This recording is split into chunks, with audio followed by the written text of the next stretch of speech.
Donc bonsoir à tous et donc merci encore une fois d'être venus. Donc c'est, comme je le disais, la 4e séance du cycle Faire le présent qui est produit ici par le Carreau du Temple. Et aujourd'hui, on a vraiment le grand honneur et le grand plaisir de recevoir Chantal Mouffe. Chantal Mouffe, vous êtes professeur de théorie politique en Angleterre à l'université de Westminster et vous avez publié et produit de très très nombreux ouvrages de réflexion sur la théorie et la politique contemporaine. Alors, l'un des livres les plus importants, coécrit avec Ernesto Laclos, c'est Hégémonie et stratégie socialiste. Vous avez publié aussi Le paradoxe démocratique aux éditions des Beaux-Arts. Vous avez publié L'illusion du consensus, qui a été traduit l'année dernière chez Albin Michel. Et également Agonistique, qu'est-ce que ça veut dire penser politiquement le monde, également aux éditions des Beaux-Arts de Paris. Vous avez publié aussi un livre d'entretien avec Íñigo Errejón, l'une des figures de Podemos, dans un livre d'entretien qui s'appelait Construire un peuple.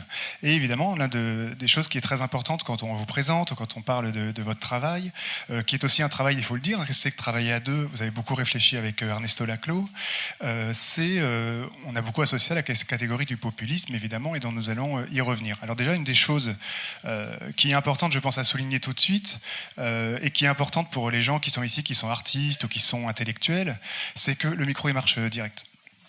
Ouais, c'est que y a quelque chose de très très beau et de très important quand on lit vos travaux, c'est que ça fait 30 ans que vous réfléchissez à une redéfinition des grands concepts de la théorie et de la pratique politique à travers les catégories de populisme, de souveraineté populaire, d'égalité, de pluralisme, de démocratie radicale, etc., de démocratie agonistique. Et cette pensée, qui pouvait, dans une certaine manière, avoir une dimension théorique, elle s'est mise à avoir des effets pratiques très très concrets en influençant et en redéfinissant une grande partie du langage et de la pratique de la théorie politique, notamment européenne, à travers des mouvements comme Podemos ou comme la France Insoumise, qui sont aujourd'hui, qui parlent un langage qui s'inspire en grande partie de vos écrits. Et donc c'est assez beau ça déjà sur l'influence de la pensée, parce que très souvent quand on pense, on peut se dire à quoi ça sert. Et là on voit une pensée qui a vraiment redéfini le monde politique, les catégories de la politique et qu'est-ce que c'était que la gauche et être de gauche aujourd'hui. Je pense que peut-être l'une des premières questions à laquelle je voulais dont on pourrait parler, et donc j'aurais aimé qu'on parle, c'est que évidemment quand on lit et on introduit vos travaux aujourd'hui sur la question de ce qu'on appelle le populisme de gauche, très souvent on le met en miroir ou en rapport avec le populisme de droite. Et on se dit, est-ce que le populisme de gauche est une bonne ou une mauvaise stratégie pour lutter contre le populisme de droite et les mouvements populistes de droite qui prolifèrent? Mais au fond, quand on vous lit, on voit que la catégorie de peuple et la redéfinition que vous avez voulu donner de la théorie politique, c'est pas tellement une discussion avec la droite, c'est une discussion avec la gauche. Et d'abord, c'est une discussion interne à la gauche, et notamment une discussion avec le marxisme. Les premiers travaux que vous faites dans Hégémonie stratégie socialiste, c'est qu'est-ce que c'est qu'une gauche à l'ère post-marxiste, au fond. Et de quelle manière est-ce qu'on peut redéfinir un langage pour la gauche, étant donné la crise du marxisme qui est liée à l'émergence de tous les nouveaux mouvements sociaux qui constituent l'un des grands paysages aujourd'hui, la question des minorités sexuelles, la question du genre, la question raciste, la question écologique. Et donc, peut-être l'une des premières questions sur lesquelles j'aimerais que vous interveniez, c'est de quelle manière est-ce que vous concevez, vous, aujourd'hui, les défis qui se pense à la pensée de gauche, et de quelle manière est-ce que la catégorie de peuple, telle que vous la pensez dans une théorie politique, est avant tout une manière de faire entrer dans la gauche des mouvements qui ne rentrent pas dans le cadre marxiste. Oui, bon, merci pour l'invitation. Je m'excuse, je suis très enrouée. J'espère que je n'aurai pas une quinte de tout au milieu de la présentation.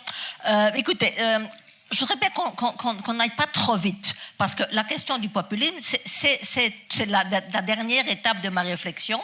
Et vous avez très justement d'ailleurs fait référence à hégémonie et stratégie socialiste. Et je crois qu'on ne peut pas vraiment comprendre toute la problématique du populisme si on ne part pas du début. Donc je voudrais bien qu'on parte du début, parce que sinon, si on va commencer à parler directement le peuple, bon, on comprendra. D'ailleurs, je viens en fait de terminer un livre qui s'appelle « Pour un populisme de gauche » où j'essaye de montrer justement comment toute cette réflexion qui aboutit là, elle est déjà complètement inscrite dans hégémonie et stratégie socialiste. Une autre chose que je voulais dire, c'est que, bon, vous avez aussi fait référence au fait que nos réflexions théoriques ont maintenant influencé la politique. Moi, je voudrais aussi insister sur le fait que moi, dès le début, dès hégémonie, je vais dans un moment me référer à ça, c'est notre réflexion avec Ernesto d'abord, mais après, bon, chacun, on a appris un peu pas des choses. On a développé notre... en fait, ce qu'on a fait, c'est après avoir écrit Hégémonie, on a développé chacun à notre manière toute une série de choses qui étaient inscrites dans l'Hégémonie. Mais le travail qu'on a fait ensemble, on ne l'a fait que pour Hégémonie. Alors, mais après ça, et ça, si vous voulez, irriguer toute notre réflexion postérieure. Mais dès le début, en tout cas pour moi, je m'intéresse à la théorie uniquement dans la mesure où elle peut éclairer l'action. Donc ça, et toute ma réflexion, en fait, dès l'hégémonie jusqu'à maintenant, c'est toujours... il y a un côté très théorique, mais c'est toujours la théorie pour... Comment est-ce que ça va nous permettre de comprendre ce qui se passe? Parce que, par exemple, il y a une autre chose qui caractérise aussi ma démarche, c'est que moi, je m'inscris toujours à partir d'une conjoncture déterminée. Et d'ailleurs, il y a une chose auquel je fais souvent référence, c'est, par exemple, Althusser, dans un de ses derniers articles sur... pas sur Gramsci, sur Machiavel, disait que Machiavel s'inscrivait dans la conjoncture. Il partait toujours d'une conjoncture, il ne parlait pas sur la conjoncture. Et en fait, moi, c'est quelque chose dans lequel je me reconnais complètement. C'est-à-dire, c'est toujours à partir d'une conjoncture pour penser dans la conjoncture et pas faire des réflexions comme ça qui ne soient pas liées à une conjoncture. Donc, pour en revenir à hégémonie et stratégie socialiste, lorsque nous avons, Ernesto et moi, décidé d'écrire ce livre, on était en fait très préoccupés du fait que la pensée de gauche, mais alors là, je dois dire, on se référait en fait non seulement à la gauche marxiste, mais aussi à la gauche social-démocrate, était complètement incapable de comprendre l'importance des ce qu'on appelle les nouveaux mouvements sociaux. Et moi, j'étais à ce moment-là... Enfin, je suis toujours féministe, bien entendu, mais j'étais très active dans un groupe féministe à Londres. On publiait un journal, un groupe en fait féministe très influencé par Foucault. On publiait un journal qui s'appelait MF, et je me rendais bien compte qu'il y avait une énorme difficulté de faire comprendre à tous ces gens de gauche que le féminisme, c'était quelque chose d'important. Alors, moi, je me souviens des expériences qu'on avait. Certains disaient oui, c'est important, mais il faut d'abord faire la révolution socialiste, parce qu'en fait, tout ça a à voir avec le capitalisme. Une fois qu'on aura fait la révolution socialiste, on va pouvoir s'occuper de vous. D'autres, en fait, disaient non, mais ça va résoudre les problèmes. Ou alors il y avait ceux qui disaient ah non mais ça c'est tellement petite bourgeois, ça n'a aucun... Bon. Et moi ça me préoccupait beaucoup, et avec Ernesto on a dit mais on va essayer de comprendre pourquoi, surtout qu'on était tout de même, on vient tous les deux du marxisme, enfin marxisme hétérodoxe toujours un peu, hein, parce que moi c'est moi ce qui était Gramsci, bon. Et vous avez été d'Althusser aussi. Comment? Althusser, bien entendu. Althusser et Gramsci, oui. Mais à ce moment-là, j'étais déjà passée de... Enfin, je ne vais pas vous raconter toute ma vie, parce que ça prendrait trop longtemps, mais parce que c'est vrai, j'ai eu une époque très althusserienne. Quand j'étais à Paris, j'étais en fait... on avait un groupe, on lisait Le Capital avec Althusser. On n'était pas dans le grand groupe de lire Le Capital. Ça, c'était les importants. Et aussi, c'était aussi des gens d'une génération antérieure. On assistait là à lire Le Capital, le séminaire le grand séminaire qui a été publié par la suite. Mais alors on avait un groupe de jeunes où on se réunissait aussi avec Althusser, mais pour lire Le Capital avec lui. Bon, mais donc à ce moment, pour en revenir à notre question dans Hégémonie, on a dit on va essayer de comprendre quelle est la raison pour laquelle il y a cette incapacité de la part du marxisme de donner de l'importance à ces mouvements. Et en fait, on est arrivé très rapidement à la conclusion qu'il y avait un obstacle théorique qui était ce qu'on a appelé l'essentialisme de classe. C'est-à-dire que dans la perspective marxiste, en fait, dans la mesure où il est convaincu que la position, si vous voulez, politique, la subjectivité politique a à voir avec votre place dans les rapports de production. Bon, tout ce qui n'était pas des questions de classe, pour eux, ce n'était pas fondamental, ou bien justement, ça allait être résolu avec le... Et alors, la spécificité d'hégémonie, c'est d'avoir... Et on appelait ça, en fait, le problème qu'on appelait, c'est l'essentialiste, hein, une conception essentialiste, qui pense que, justement, les identités politiques sont données. Alors, dans le cas du marxisme, c'est par votre position de le rapport de production, mais il y a d'autres essentialismes. On peut avoir un socialisme de genre, ou bien un socialisme de race, c'est-à-dire si vous êtes noir, dont nécessairement vous aurez une subjectivité qui correspond à ça, si vous êtes une femme, nécessairement, bon. Donc il y a plusieurs formes d'essentialisme, mais en fait, bon, on a surtout travaillé la question de l'essentialisme de classe, et on a dit, bon, il faut, pour pouvoir justement comprendre l'importance, la spécificité de ces nouvelles demandes, il faut mettre en question cet essentialisme de classe. Et c'est pour ça que, en fait, Hégémonie est un livre très, très théorique. Il y a le dernier chapitre est un livre peut-être plus politique, mais parce qu'on dit il faut vraiment développer une conception non essentialiste. Alors là, ce qu'on a fait, c'est et je crois que c'est la spécificité d'hégémonie, c'est on a mis ensemble, pourrait-on dire, toute une réflexion qui venait du post-structuralisme, hein, il y a Foucault, Derrida, une partie de Lacan aussi, et avec Gramsci. Hein, donc parce que c'est ça, il y a en fait, parce qu'il y a pas mal de gens qui à ce moment-là étaient influencés par le post-structuralisme, je crois qu'on a été les seuls à mettre ensemble le post-structuralisme et Gramsci. Donc à partir de ça, on a développé justement, bon, alors il y a dans Hégémonie, on affirme qu'il y a deux concepts qui sont absolument fondamentaux pour comprendre la politique, c'est le concept d'antagonisme et le concept d'hégémonie. Et alors le dernier chapitre, c'est un chapitre où on déclare que pour pouvoir, si vous voulez, articuler ensemble les demandes des nouveaux mouvements sociaux et de la classe ouvrière, il faut reformuler l'idéal socialisme en termes de radicalisation de la démocratie. Donc c'est pour ça que nous défendons, on a défendu pour la première fois l'idée de radicalisation de la démocratie. Alors ici, il vaut peut-être la peine, parce qu'il y a eu pas mal de mécompréhension à ce sujet-là, de voir que, en fait, contrairement à certaines interprétations qui ont pensé qu'on voulait dire, bon, il faut en terminer avec la démocratie représentative, pluraliste, et établir un régime complètement différent.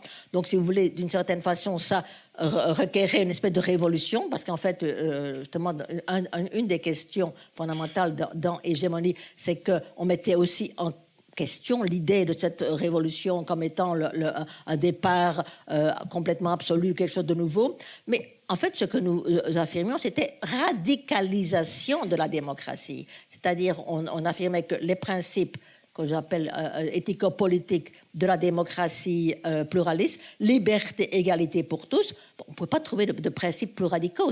Le problème avec nos sociétés, c'est qu'ils ne les mettaient pas en pratique. Ils les proféraient, mais ils ne les mettaient pas en pratique. Alors, notre projet politique, c'est de dire qu'il faut pousser ces sociétés à mettre en pratique ces idéaux de liberté et d'égalité pour tous. Donc, c'est ça qu'on appelle radicalisation de la démocratie. Alors, juste un petit mot pour lier aussi au début de votre question. Je crois qu'on ne peut vraiment pas comprendre. J'aimerais qu'on arrive plutôt plus tard à la question du populisme, parce qu'il y a tout de même toute une série toute une évolution dans ma pensée, je crois, qui est importante. Par exemple, toute la question de la lutte agonistique est importante pour comprendre la question du populisme aussi. Donc, on affirmait qu'en fait, si vous voulez, pour en revenir aussi à votre question, quel est le problème de la gauche? Je crois que le problème de la gauche, c'est qu'ils sont toujours aujourd'hui excessivement essentialistes.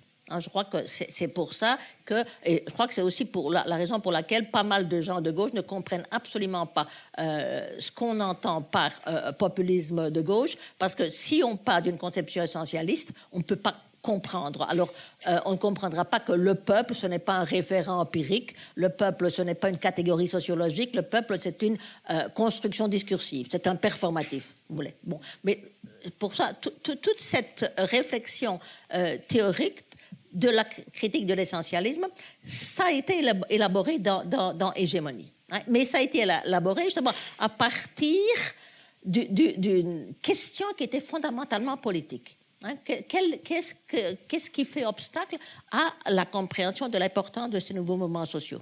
Et en fait, toute l'évolution de ma pensée, par exemple, on pourrait en venir peut-être plus tard à le livre qui a été publié en France, c'est L'illusion de consensus, qui était en fait publié en anglais, On the Political. Ben, là, c'est aussi, si vous voulez mettre en pratique la critique essentialiste, mais dans une conjoncture qui était complètement différente, qui est la conjoncture de ce que j'appelais le post-politique, le consensus au centre. Voyez, mais toujours, c'est à partir d'essayer de comprendre une conjoncture particulière que je développe ma réflexion théorique. Oui, absolument, ça c'est très important, effectivement. D'ailleurs, on le sent très bien dans vos livres, comment c'est toujours pensé en rapport avec un contexte, avec l'objectif de produire des effets et d'intervenir dans des contextes sociopolitiques et d'avoir une pensée ancrée dans le présent. Je pense qu'effectivement, ce que vous dites est très très important, c'est-à-dire que moi je suis très frappé par le fait que très souvent dans la gauche qu'on peut appeler radicale ou la gauche, et dans la théorie, disons, la théorie politique est plutôt associée, on peut le dire, à des courants qu'on pouvait appeler conservateurs, comme Habermas, comme Rawls, etc. Mais vous, ce que vous avez essayé de dire, et ce que vous essayez de dire, c'est qu'il manque à la gauche une théorie politique, en fait. C'est-à-dire que ce que vous appelez l'essentialisme, c'est la réduction de la politique à des identités sociales, en fait, on peut dire, c'est les identités de genre, de race, de classe, tout ce qu'on veut, mais qu'au fond, la politique, ça demande de faire quelque chose en plus, et que c'est ce quelque chose en plus que la gauche ne fait pas, ce que vous appelez construire un peuple, ou construire une hégémonie ou une contre-hégémonie, et que l'échec répété d'une gauche socialiste, en gros moderne ou captée, qui capte les différents mouvements, c'est que jamais elle ne fait ce saut dans ce que vous appellerez la politique, en fait, qui est un domaine particulier, le domaine de l'antagonisme, de la construction de chaînes d'équivalence, ce que vous appelez d'alliances, etc. Et que, effectivement, vous avez essayé de construire peut-être l'une des premières théories politiques pour la gauche radicale, on peut le dire comme ça, moi, je pense. Oui, mais alors ici,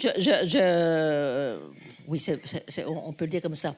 Mais je voudrais aussi expliquer qu'au fond, et c'est pour ça qu'il y a pas mal aussi de difficultés pour certains de comprendre notre perspective, c'est qu'il y a au fond deux façons fondamentales de penser le politique. C'est la conception qu'on peut appeler la conception associative, qui est celle qui domine. Par exemple, Habermas, c'est définitivement une conception associative du politique. Alors, mais Hannah Arendt aussi, d'une autre façon.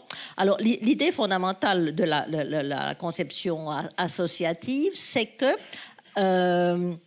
bon, le domaine du politique, c'est le domaine de l'agir en commun. Oui, bon, moi, je ne suis pas contre ça, mais l'agir en commun sans, si vous voulez, dans antagonisme. Dans une société où, alors, ils conçoivent le pluralisme, mais le pluralisme consiste, c'est un pluralisme que j'appelle sans antagonisme. Ça veut dire, on dit, bon, oui, bien entendu, il y a toute une série de positions différentes qu'on ne va jamais pouvoir occuper parce que, bon, la vie est trop courte, si vous voulez. Donc, il y a et c'est une chose que j'ai reproché, par exemple, à la position d'Habermas, c'est de dire que ce sont des obstacles empiriques. Et je dis non, les obstacles ne sont pas empiriques, les obstacles sont ontologiques. Parce que si on part, justement, d'une conception du pluralisme, enfin, qui est celle que moi je défends, qui est celle qu'on trouve chez Nietzsche, qu'on trouve chez Max Weber. Le pluralisme, c'est la guerre des dieux, c'est le polythéisme des valeurs. Ça veut dire que, justement, il y aura nécessairement des conflits antagonistiques, parce que antagonisme, en fait, c'est peut-être important de le spécifier ici, c'est un type de conflit, c'est un type de conflit qui ne peut pas avoir de solution rationnelle. Donc, et nous affirmons, alors c'est pour ça qu'on s'inscrit dans une perspective qu'on peut appeler dissociative du politique. Hein. Le politique, bien entendu, c'est l'agir en commun, mais c'est l'agir en commun dans un contexte qui est un contexte où il y aura toujours de l'antagonisme. Donc, le politique a à voir justement avec le conflit, avec l'antagonisme. Alors, parce que, alors là, évidemment, il y a toute une, si vous voulez, une approche ontologique qui est importante. La société est nécessairement divisée. Bon, ça c'est quand on parle d'antagonisme, la société est divisée. Et alors ça a toute une série de conséquences extrêmement importantes. Par exemple, en ce qui concerne la démocratie, qu'est-ce que ça veut dire la démocratie si on parle d'une société divisée? Parce que, bon, démos, kratos. Hein? Et alors là, je dois dire qu'il faut... il y a Nicole Laureau a très justement insisté sur le fait que kratos, ça veut dire avoir le dessus. Donc, au fond, démos kratos, ça veut dire le peuple a le dessus. Hein, donc ça se met déjà en contradiction avec toute une série d'idées de la démocratie, établir le consensus. Ça sera toujours Mais si on part du fait que le peuple est divisé, ça veut dire qu'il y aura une partie du peuple qui a toujours le dessus. Donc, et ça, c'est important pour notre réflexion parce que ça amène à la conception d'hégémonie. Donc, si vous voulez, il y a toujours un ordre qui est un ordre de rapport de pouvoir et qui exclut toujours. Et la démocratie, moi, je regrette beaucoup, ça va peut-être pas plaire à une série de gens, mais c'est aussi une forme d'exclusion. Hein, pour avoir un nous, il faut déterminer un eux. Bon, donc il y a cette idée que et tout ordre est une configuration de rapport de pouvoir.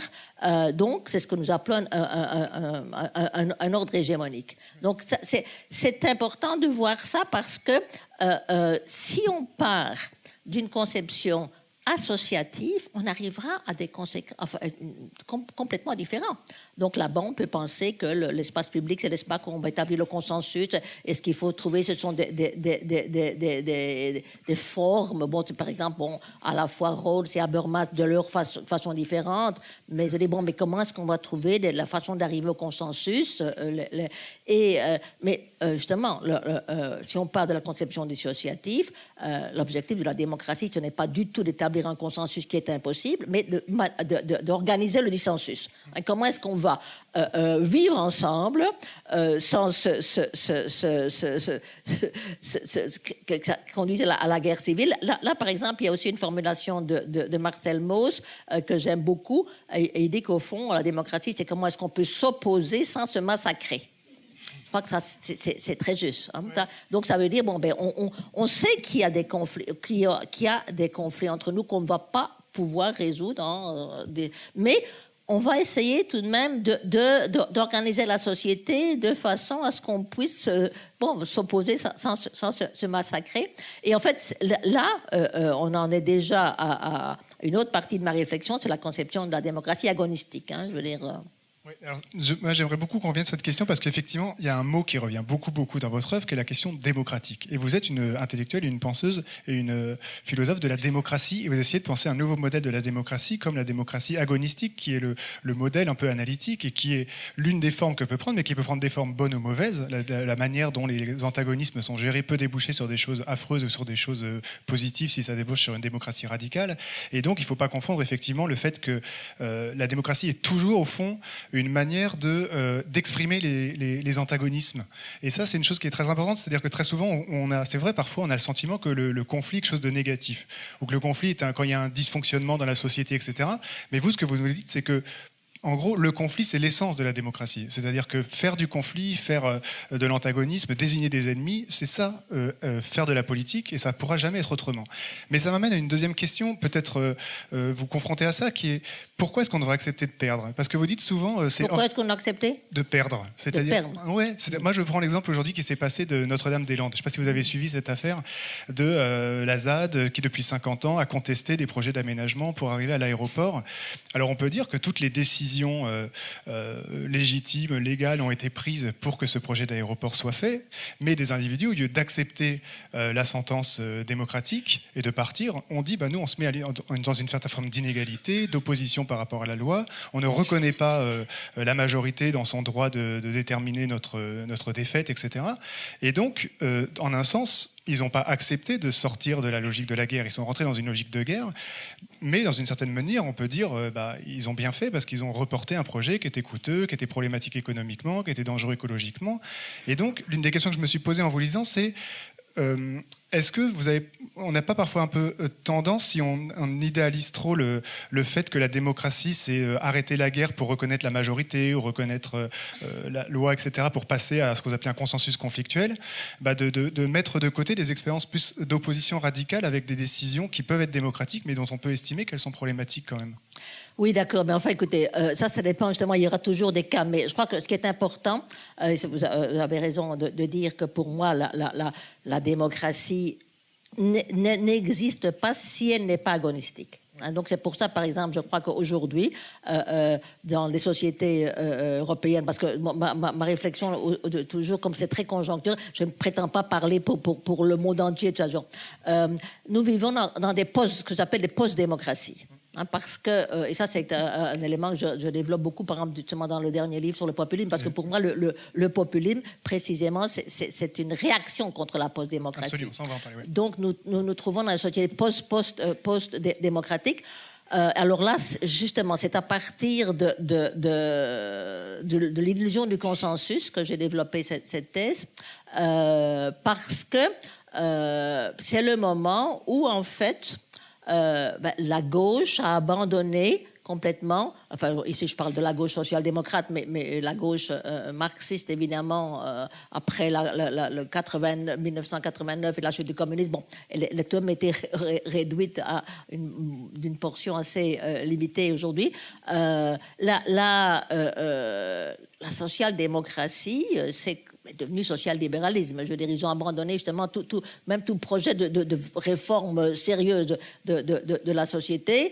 Ils ont finalement, ils ont capitulé au néolibéralisme. C'est le moment où ils ont accepté qu'il n'y avait pas... Enfin, accepté, oui, ils se sont dit, bon, ils ont raison, il n'y a pas d'alternative au néolibéralisme, donc la seule chose qu'on puisse faire, c'est le gérer un peu plus humainement. Tout ça. Alors bon, moi, vivant en Grande-Bretagne, ayant eu justement cette expérience, parce que le premier expérience justement de cette transformation de la social-démocratie en social-libéralisme, c'est l'expérience de Blair. Hein. Donc là, sur donc l'illusion du consensus, c'est une réflexion sur qui a été publiée, je le rappelle tout de même, il y a pratiquement, attendez, parce que c'était oui, 15 ans, oui.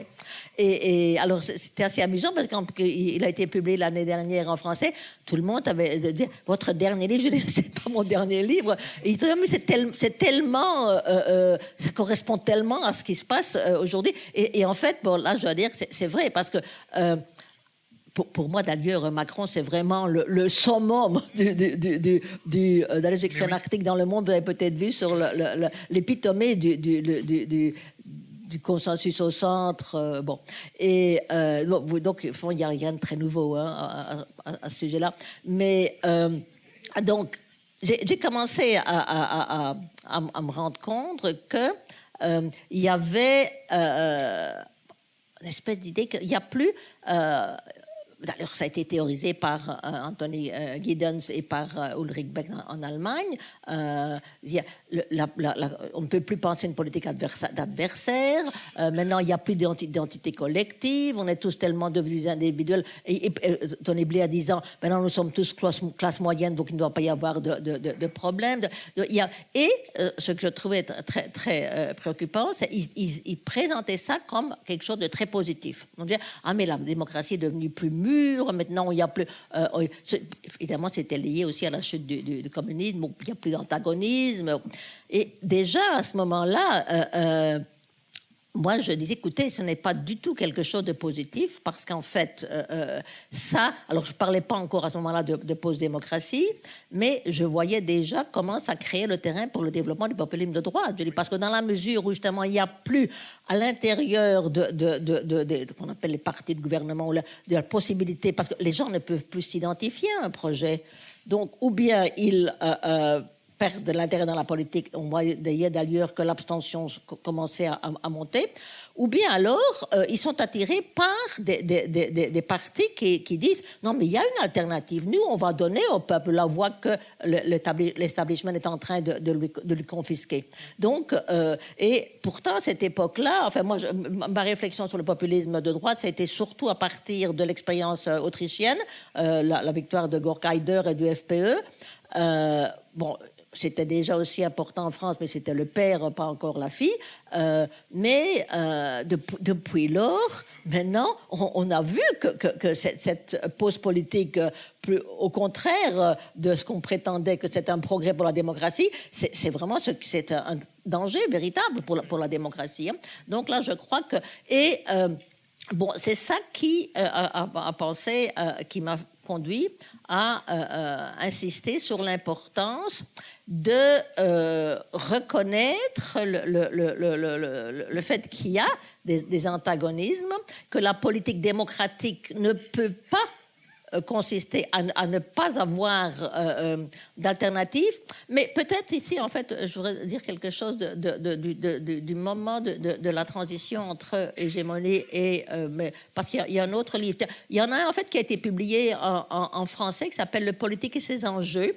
C'est un livre qui a été publié assez rapidement par la découverte dans la collection du Mose, et qui était en fait pas complètement, mais en partie la traduction d'un livre que j'ai publié en anglais qui s'appelle The Return of the Political. Alors, vous voyez, tous mes articles, mes livres ont à voir avec le politique.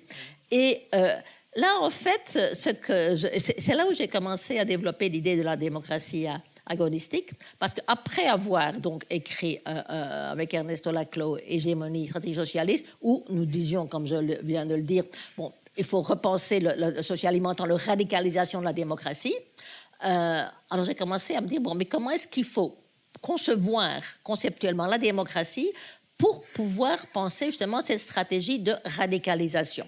Et ça veut dire que aussi penser la démocratie d'une façon qui fasse place à l'antagonisme et à l'hégémonie. Hein? Et je me dis, parce que jusque-là, je dois dire, je m'étais peu intéressée à la littérature de théorie politique libérale. Et à ce moment-là, je me suis dit, tiens, je vais commencer un peu à voir comment est-ce qu'on conçoit la démocratie. C'est à ce moment-là que j'ai commencé à critiquer le modèle délibératif. Parce que je me suis rendu compte très vite qu'au fond, la façon dont on concevait en général la démocratie, tant en sciences politiques qu'en théorie politique, ne faisait pas du tout place à ce qui pour moi était fondamental dans la démocratie, c'est-à-dire l'hégémonie, l'antagonisme et aussi le rôle des affects. Hein, parce que ça, c'est aussi quelque chose qui pour moi est extrêmement important, c'est le rôle des affects en politique. Et à partir de ça, justement, j'ai commencé à écrire des articles critiquant Rawls, critiquant Habermas, et essayant de dire, bon, il faut penser la démocratie d'une autre manière, d'une manière qui permette justement de faire place à l'antagonisme, faire place à l'hégémonie, et à partir de là, on peut penser comment on peut la radicaliser. Et ça a été le début, il y a eu donc le return of the political, puis on the political, et en fait, si vous voulez, agonistique, c'est déjà un peu la transition parce que il faut voir ici, ce qui est important, c'est tout de même, c'est toujours penser à partir de conjonctures déterminées. Hein. Donc, par exemple, je crois que, si vous voulez, quand je vois un peu rétrospectivement l'évolution de mes travaux, je vois qu'ils correspondent à 3 conjonctures particulières. La première conjoncture, hégémonie, c'était en fait la crise du modèle le Keynesian Welfare State, donc l'État keynésien de bien-être. C'était le moment où il y a eu l'offensive néolibérale. C'était le moment où Thatcher venait de gagner les élections en Grande-Bretagne. Et c'était un moment où il y avait en fait la possibilité pour, si la gauche du Labour n'avait pas été aussi essentialiste, ils auraient pu, je crois peut-être, et s'ils avaient compris l'importance de s'allier avec les mouvements sociaux, et surtout de tenir compte des critiques des mouvements sociaux, qui critiquaient par exemple le Labour pour son étatisme, pour son collectivisme. Il disait non, mais il faut penser la démocratie d'une autre manière. Mais bon, ils étaient complètement fermés à ce type de réflexion. Donc, c'est pour ça, en fait, je crois que ça n'a pas été trop difficile pour Margaret Thatcher d'apparaître comme étant celle qui défendait la liberté contre l'État totalitaire, l'État collectiviste, l'État. Donc, ça, mais c'était une conjoncture bien déterminée. Puis après, l'illusion du politique, c'est la conjoncture dans laquelle on se trouve déjà en plein dans le néolibéralisme, et c'est le moment où la gauche se convertit au néolibéralisme. Ça, donc toutes ces réflexions-là, ça a à voir avec la critique justement de ce consensus au centre.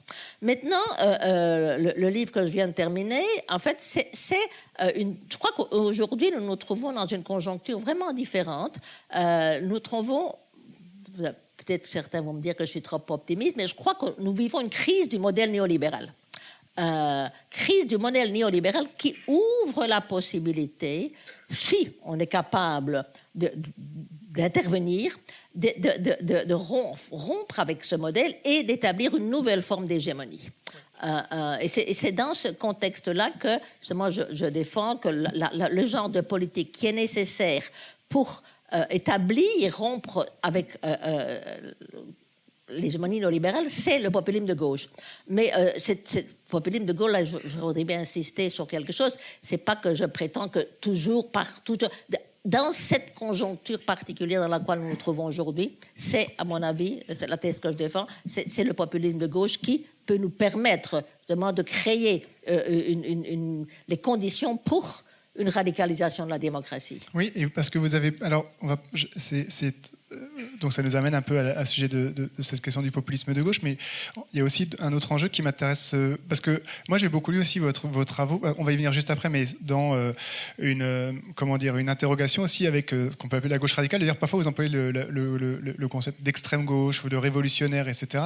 Et vous définissez pas du tout comme ça en fait, et vous avez une idée très importante sur le rapport que la gauche doit entretenir avec les institutions. Et vous dites toujours que l'un des pièges les plus importants pour la gauche, c'est en fait l'idéal révolutionnaire.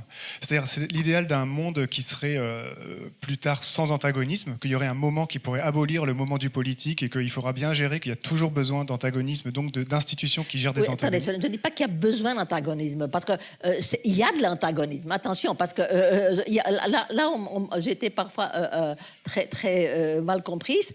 Je ne célèbre pas l'antagonisme. Je dis, c'est une position réaliste. Il y a de l'antagonisme. Il faut que nous fassions avec l'antagonisme. Alors cet antagonisme, il peut justement être mis en scène d'une façon qui est une façon qui va permettre d'enrichir la démocratie. Mais il peut aussi être... Alors, ça, on en revient justement un peu à votre question antérieure. C'est pas tout conflit... Et alors là, ça a aussi beaucoup à voir avec mon rapport conflictuel avec Carl Schmitt. Parce que justement... Peut-être qu'il faudra en dire un mot, parce que je sais que, surtout ici en France, enfin, il n'y a pas tout le monde, mais il y en a tout qui disent « Ah bon, Schmitt, c'est le nazisme, on ne peut pas le toucher. » Oui, c'est vrai que c'est étonnant. Oui. C'est vrai que quand on vous lit, c'est impossible de pas aborder cette question effectivement très très importante. Qu'effectivement, quand vous mettez en question la démocratie libérale, l'obsession d'état de droit, etc., ce type de manière de réduire la démocratie à un modèle, effectivement, l'auteur qui vous sert beaucoup pour réfléchir, c'est Carl Schmitt. Et effectivement, c'est un enjeu intéressant. Oui, alors ici, c'est aussi assez intéressant parce qu'en fait, pas mal de gens ont dit... enfin, autre chose amusante, c'est que le pauvre Ernesto était accusé d'être schmittien, alors qu'en fait, c'est plutôt... c'est moi qui me suis toujours intéressé à Schmitt, lui particulièrement, mais on appelle ça en anglais guilt by association. Hein, donc, et aussi, par exemple, vous savez, quand on a écrit Hégémonie, ni Ernesto ni moi n'avions lu Carl Schmitt.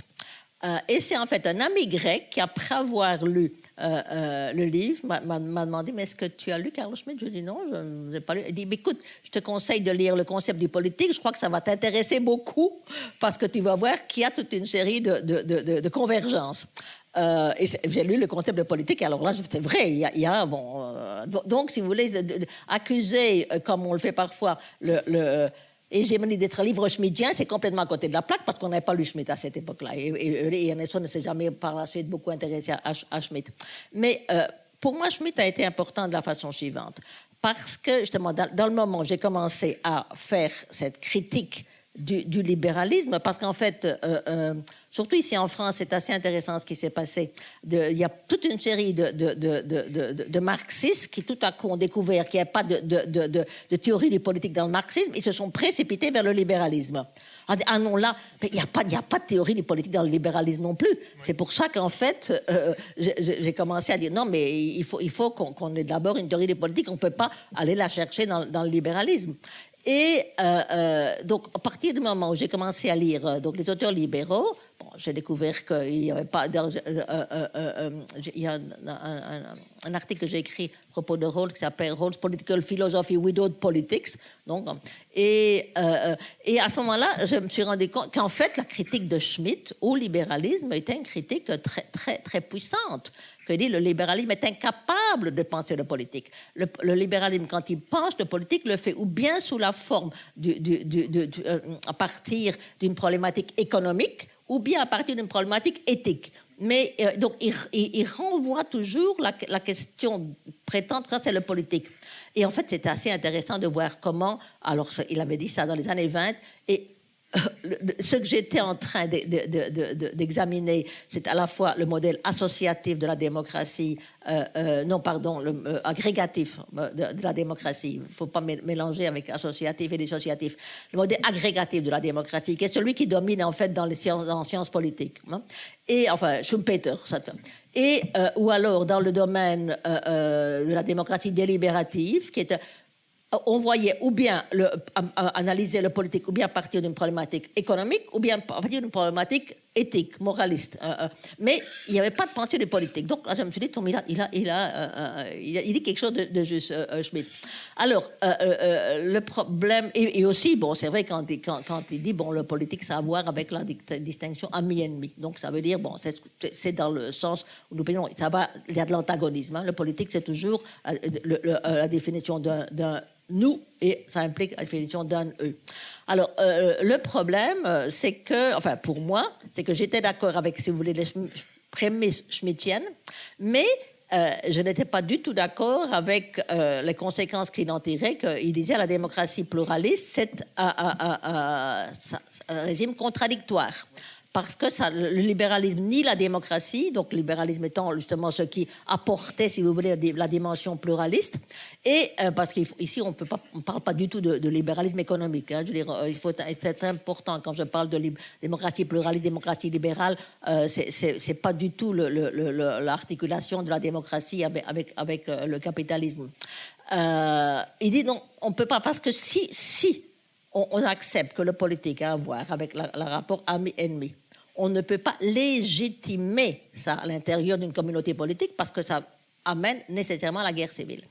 Et bon, c'est vrai, d'une certaine façon. Si on va dire, bon, ben on peut, dans une communauté politique, les différents opposants peuvent se traiter parce que l'ennemi, c'est quelqu'un qu'on va essayer d'éradiquer. Hein, bon. Et c'est ça, en fait, qui m'a conduit à imaginer la question de la démocratie agonistique. Parce que j'étais d'accord avec Schmitt donc, sur ses prémices, mais je n'étais pas d'accord avec ses conclusions. Moi, je voulais au contraire essayer de penser politiquement la démocratie pluraliste. Et je me suis rendu compte qu'au fond, il y avait une solution, parce que le conflit, si on parle de conflit antagonistique, donc comme je disais avant, c'est un conflit, il n'y a pas de solution rationnelle. Bon. Ça peut être mis en scène de façon différente. Ça peut être mis en scène sous la forme antagonistique schmittienne, hein, donc l'opposant est un ennemi qu'on va détruire. Alors là, c'est vrai que c'est pas... Mais ça peut aussi être mis en scène sous la forme que j'appelle agonistique, dans laquelle les opposants savent qu'ils ne vont jamais pouvoir se mettre d'accord, mais ils acceptent le droit, la légitimité à défendre leur point de vue. Donc, on va essayer de réarranger, enfin, de mettre d'accord, enfin, pas d'accord, solutionner les problèmes à partir de certaines procédures. Donc, c'est-à-dire, et c'est pour ça que je dis, alors là, on ne se trouve pas en une position d'ennemi, mais une position d'adversaire. Donc, si vous voulez, à la fois, c'est une façon, en partant de prémices schmittiennes, de parvenir à défendre tout de même la démocratie pluraliste comme un régime qui peut être viable. Alors, qui peut être, mais je veux dire, il n'y a jamais on n'a jamais la garantie, hein, je veux dire, parce qu'il y a tout de même, dans le livre le paradoxe démocratique, la thèse que je défends, c'est qu'au fond, alors Schmitt a raison que ces deux principes ne peuvent pas être absolument, si vous voulez, on ne peut pas les accepter en même temps, ils ne peuvent pas être réalisés en même temps. Parce qu'une liberté parfaite, une égalité parfaite, ce n'est pas possible. Il y aura toujours un rapport lexical, pour employer un terme philosophique, entre les deux. Ou bien c'est le premier principe, c'est l'égalité, ou c'est la liberté. Mais absolument, il ne peut pas être résolu ensemble. Contrairement, par exemple, à ce que dit Habermas, qui lui, il y a une co-originalité entre la liberté et l'égalité. Là, je dis non, Schmitt a raison. Mais où il n'a pas raison, c'est que ce n'est pas une contradiction qui doit nécessairement conduire à la destruction de la démocratie pluraliste, mais on peut le concevoir comme une tension. Une tension, justement, et c'est ça que j'appelle la tension agonistique, une tension agonistique qui est toujours résolue de manière hégémonique. Hein. Je veux dire, il faut toujours, elle n'est jamais résolue définitivement. On est toujours, la politique, au fond, c'est ça. C'est comment est-ce qu'on va, si vous voulez, donner une solution qui est toujours temporaire, qui est toujours précaire à cette lutte entre le principe de liberté et le principe d'égalité. Donc c'est ça, au fond, que j'entends par la démocratie agonistique. Et pour en revenir à ce que vous dites, oui, pour moi, s'il n'y a pas justement de lutte agonistique, il n'y a pas de démocratie.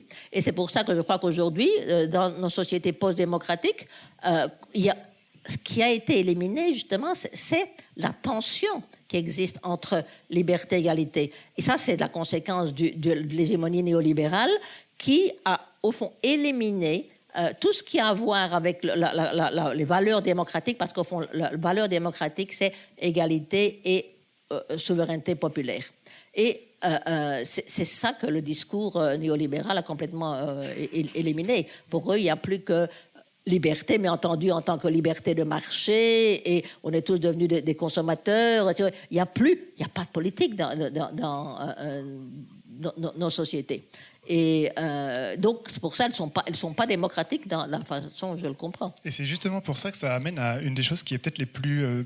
pour moi, l'une des analyses les plus belles et importantes quand on vous lit sur la conjoncture actuelle, qui est à partir du moment où il y a eu la construction d'une forme d'illusion du consensus au centre et de post-politique indexée aux valeurs de la rationalité néolibérale et de la gestion soi-disant sans conflit des affaires, au fond, et que par conséquent, la démocratie n'a plus été le lieu d'un affrontement entre des systèmes antagonistes, des systèmes hégémoniques, c'est-à-dire qu'on n'avait pas de proposition pour construire des nouveaux systèmes qui réarticuler l'ordre social au fond, et que la politique, il y a toujours un rapport à la totalité, c'est-à-dire qu'il faut proposer des systèmes qui réarticulent le monde.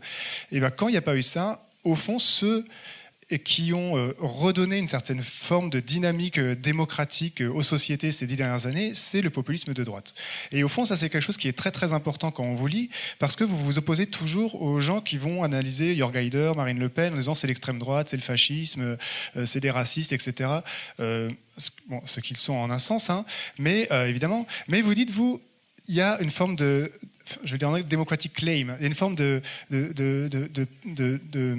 demande démocratique à l'œuvre dans les gens qui votent pour ça et dans ces partis-là, pour la possibilité de réarticuler le monde autrement et de recréer une nouvelle hégémonie. Et au fond, vous réinscrivez ce qu'on a appelé un peu l'extrême droite, au fond, dans une forme de régénération de la démocratie agonistique, on peut le dire comme ça. Et ça, c'est assez beau de dire, voilà, il faut écouter cette forme d'aspiration à la démocratie qu'il y a eu dans le vote pour ces partis. Oui, je suis tout à fait d'accord. Mais alors, d'abord, moi je n'aime pas... Enfin, c'est trop simple d'accuser... Enfin, j'aime pas les termes d'extrême droite. Je ne veux pas dire qu'elle n'existe pas, hein, je veux dire, mais je crois qu'il y a tout de même un phénomène qui est nouveau aujourd'hui, justement, en conséquence. C'est ce que j'appelle le populisme de droite, qui... C'est pas du fascisme, ce n'est pas de l'extrême droite, et c'est un peu par paresse intellectuelle, en partie, mais pas uniquement, par paresse intellectuelle, parce que si vous voulez, alors une de mes convictions profondes, c'est que c'est la social-démocratie qui est responsable du développement du populisme de droite, hein, parce qu'elle a abandonné les classes populaires, elle les a en fait, bon, en France, on sait bien ce que disait Terranova, hein, les classes populaires c'est foutu, il faut que le Parti socialiste se consacre aux classes moyennes et aux immigrés, parce qu'il y a moins de chances qu'ils n'aillent voter pour Marine Le Pen. Ils l'ont offert sur un plateau. Voilà. Et évidemment, si vous voulez, c'est très pratique pour eux de dire oh non mais ces gens-là il faut pas s'occuper de ce qu'ils veulent parce qu'ils sont fondamentalement racistes, homophobes, sexistes, bon donc c'est dominé par les passions tristes, donc il y a pas moyen de les gagner à une autre cause. Par exemple, on nous prétendait, et ça a été en fait prouvé complètement faux, qu'il ne serait jamais possible pour quelqu'un qui avait voté pour Marine Le Pen de voter pour Jean-Luc Mélenchon.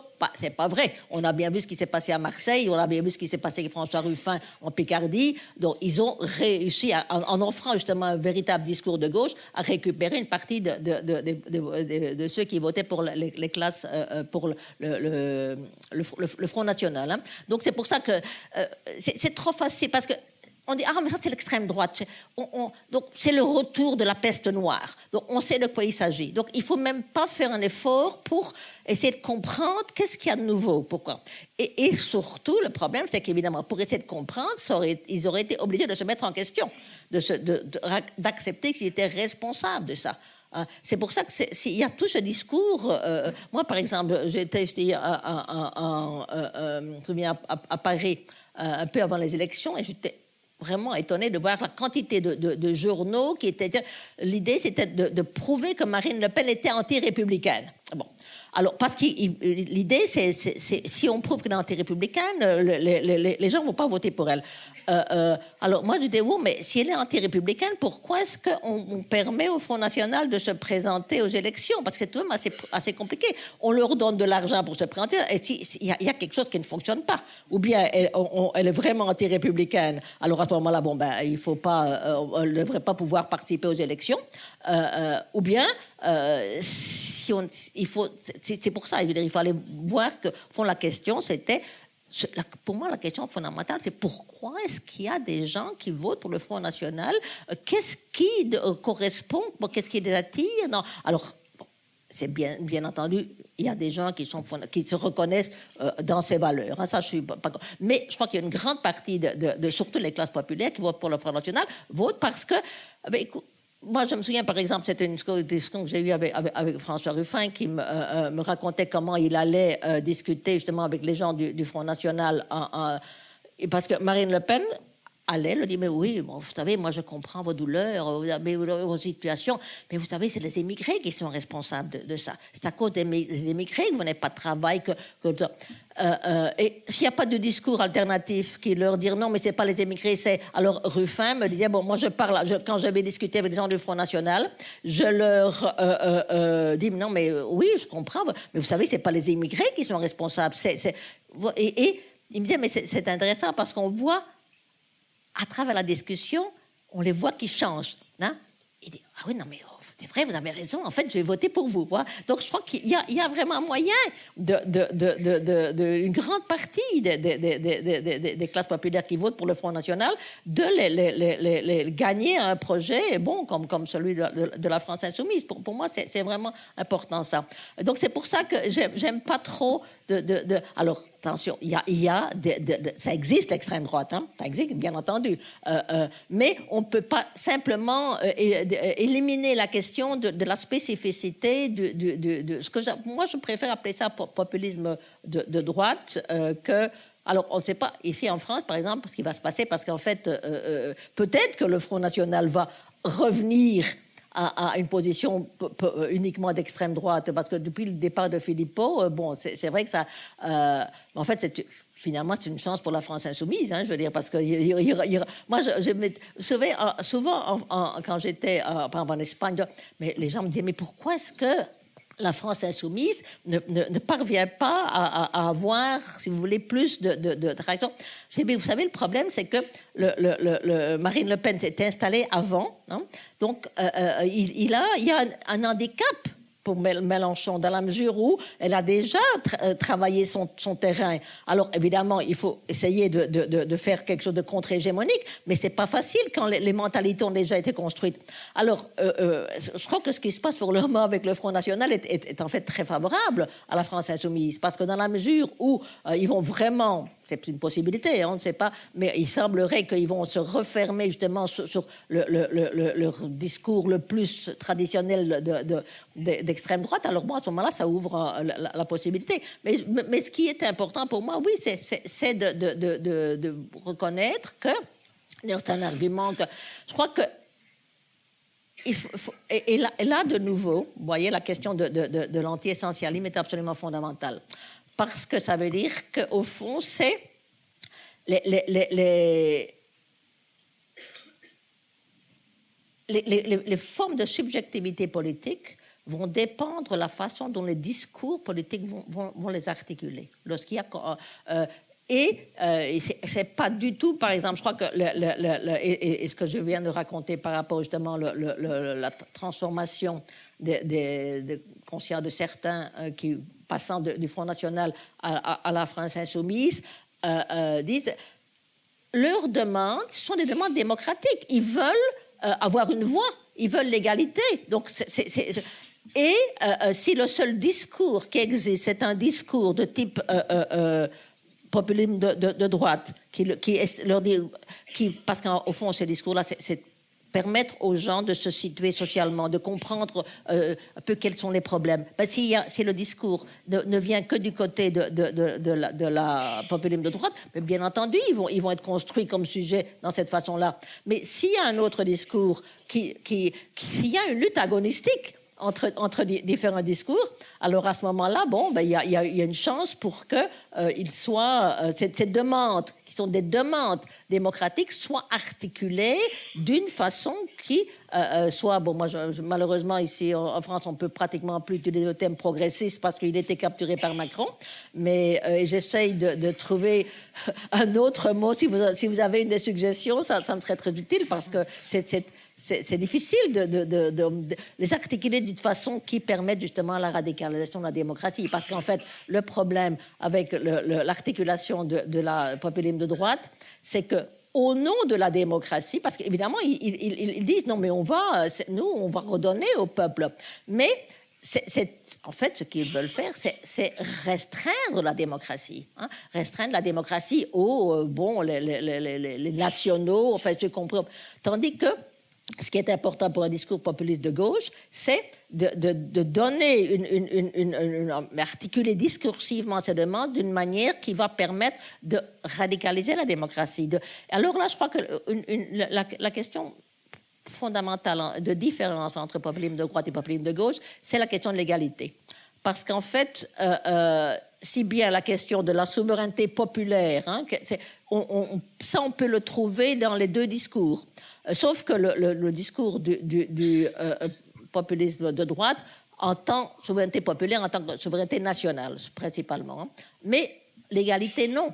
Donc, ils ne reprennent, si vous voulez, qu'un des éléments de l'idéal démocratique. Hein. Ils laissent de côté la question de l'égalité. Alors, c'est pour ça que ce qui doit être fondamental dans un discours populiste de gauche, c'est bien entendu de mettre au centre l'idée de l'égalité. Oui, et alors, mais justement, ça c'est une question qui, je pense, est importante et abordons-la maintenant. C'est-à-dire que à partir du moment où, selon vous, on vit dans un moment qu'on appellera un moment populiste et qui était lié notamment à la question d'un moment post-démocratique et qu'on a l'abolition, pas l'abolition malheureusement encore, mais l'émergence d'un populisme de droite, la stratégie contre-hégémonique pourrait passer par un populisme de gauche. Et très souvent, alors il y a la question déjà qui est intéressante de populisme de gauche, puisque même des gens chez Podemos, notamment Inigo Errejón, lui est presque contre le fait qu'on utilise encore gauche comme mot, ce qui pour moi est vraiment très bizarre. Lui il dit qu'il faut dire populiste et y aller et l'assumer jusqu'au bout. Populisme démocratique. Inigo, ou alors il y en a le populisme progressiste, démocratique, oui. Ouais. Mais alors, ce qui me frappe beaucoup, c'est que, donc, à partir du moment où il y a la question du populisme, il y a la question de construire un peuple. Et comme vous le dites très, très justement et de façon très importante, hein, le peuple, c'est une construction discursive, c'est ex post, c'est performatif, ça ne précède pas la construction dans l'acte politique.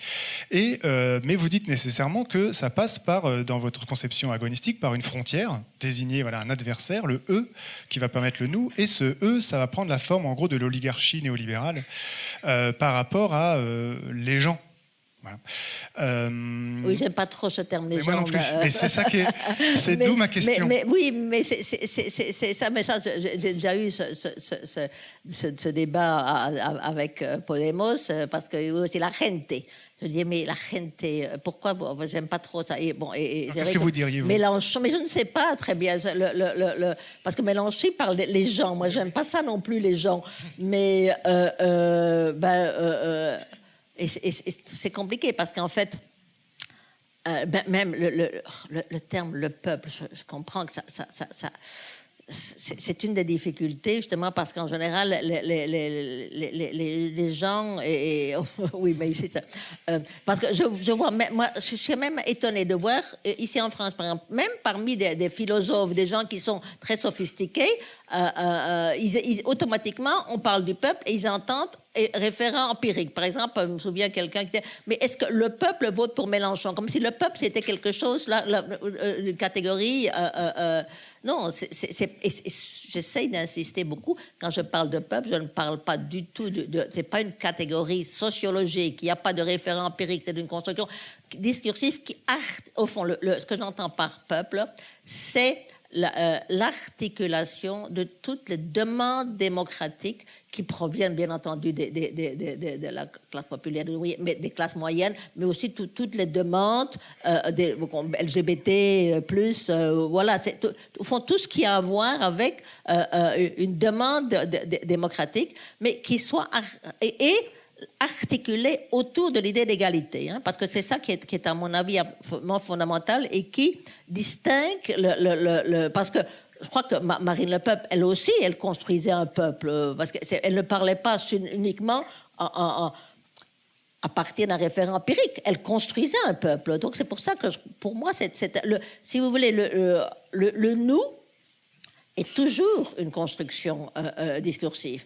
Et bon, vous posiez la question, mais bien sûr, pour moi, mais ça, c'est depuis l'hégémonie, la politique, ça a à voir avec l'établissement d'une frontière entre le nous et le eux. C'est pour ça que j'en reviens à la société divisée. Il faut...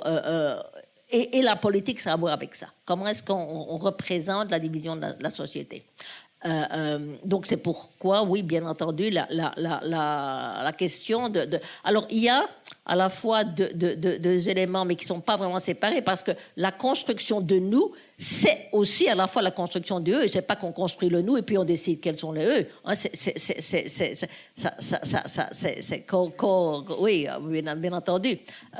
Et c'est ça, évidemment, qui fait la différence fondamentale entre un populisme de droite et un populisme de gauche. C'est le nous du populisme de droite et le eux est complètement différent du nous du populisme de gauche. Mais oui, pour en revenir à votre question, les gens, j'aime pas non plus, mais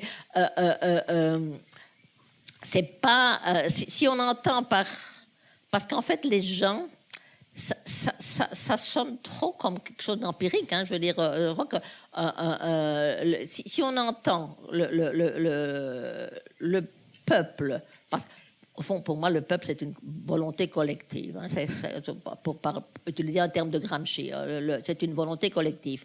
Une volonté collective qui est toujours la résultante de l'établissement d'une chaîne d'équivalence entre toute une série de demandes qui sont des demandes hétérogènes. Alors là, je crois, là, j'insiste beaucoup sur ce point-là, parce qu'il est évident que dans toute cette demande démocratique, elles ne convergent pas nécessairement. Au contraire, elles sont souvent en contradiction. Et c'est pourquoi il est important, dans certaines circonstances, d'établir des formes d'unité. Alors ici, je voudrais tout de même insister sur quelque chose, parce que je crois que ça a été aussi parfois souvent, par exemple, ce qu'on reproche à l'idée populiste de gauche, c'est que c'est créer un peuple homogène. Parce qu'il y en a qui disent non, ça c'est une objection qui est différente de celle qui pense ah non, il y a un référent empirique. Il y a des gens qui acceptent que c'est une construction discursive, mais une construction discursive dont, si vous voulez, le résultat est de créer un sujet homogène. Alors ça, c'est quelque chose que depuis Hégémonie, on a bien insisté, une chaîne d'équivalence, ça ne réduit pas, ça reconnaît toutes les différences, parce qu'à un moment donné, on écrit même ça, sinon ça serait une forme d'identité. La chaîne d'équivalence, si on insiste sur le fait qu'il s'agit d'équivalence, ce n'est pas une identité, c'est simplement de créer une forme dans laquelle, par exemple, si vous voulez, la lutte féministe va s'articuler avec la lutte antiraciste, va s'articuler avec la lutte des ouvriers. Ça ne veut pas dire que tous ces différents groupes abandonnent leur lutte, qu'ils vont tout à coup créer un sujet homogène. Non. Je crois et ça, c'est aussi quelque chose sur lequel je voudrais bien insister, c'est le fait que, si vous voulez, c'est de nouveau, il faut introduire un élément théorique, parce que pour nous, l'agent social, c'est toujours l'articulation de toute une série de ce qu'on appelle les positions de sujets. Hein? Donc, c'est pas l'agent social qu'on appelle c'est pas quelque chose qui soit unifié. Bon. On a position de sujet, on est une femme, ou bien, et on peut être une femme lesbienne, ou une femme noire, ou une femme qui travaille. Bon, toute une série de positions, de sujets qui sont différentes. Alors, tiens, à ce propos-là, je voulais dire quelque chose, parce que aujourd'hui, le terme d'intersectionnalité est très à la mode, mais en fait, on en parlait déjà dans l'hégémonie. On n'utilise pas le terme, mais ce qu'on insiste, c'est que partir justement de ces différentes positions de sujets, bien entendu, on peut être dominé dans plusieurs. Une femme noire qui soit lesbienne, qui soit ouvrière, va être, si vous voulez, occuper des locus d'oppression beaucoup plus nombreux qu'une femme bourgeoise.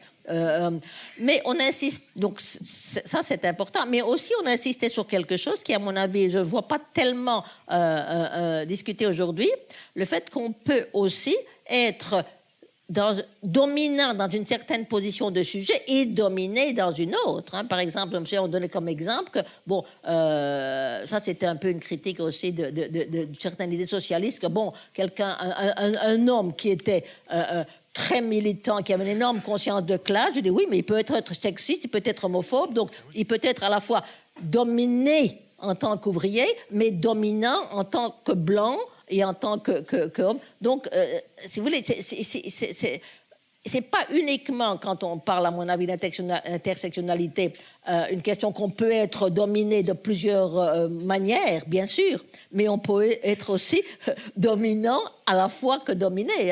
Ça, c'est quelque chose qui est fondamental dans l'hégémonie. Donc, il y a des positions de sujets qui sont des positions de sujets différentes, mais que...